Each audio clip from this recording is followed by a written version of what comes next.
kneecaps, when there is a wishing well in the curve of your cupped palms, when your sacred body is a blessing of flesh and of recycled stardust and baskets of blood, and sweet Jesus poo, that is not honey. Do not hide your body and look away from the reflection in the mirror. Take up as much space as you want.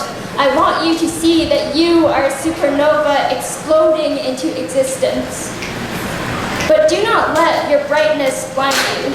Do not forget the girl who came before you, who paved the path you walk, who built the foundation of the skyscraper inside you, who planted the sweet peaches hanging off the branches overgrown with dewy moss.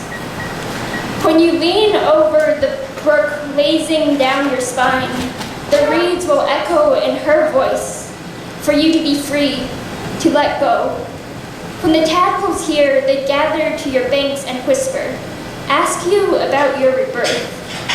You who are made of mason jars filled with her cremated ashes, of her tears, and of the golden silence in her lungs, you will not forget her. But do not hold her dust in your hands like a noose embracing the neck of a criminal hanged. I want you to remember her in joy. I want her name to be synonymous to cherry bark and singing sparrows. Do not let your hymn be her funeral march, or your body be her coffin.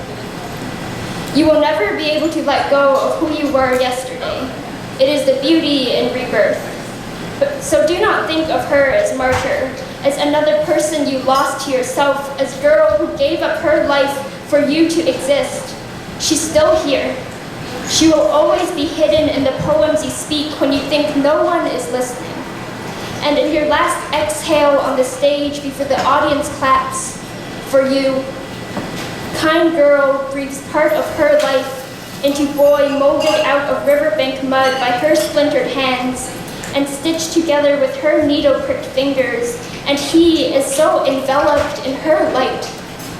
Newborn boy breathes part of his life into a poem in memory of her, and in celebration of every part of her that rests in his body, and he is so filled with her light. He signs the poem, with all my love, yours, eternally.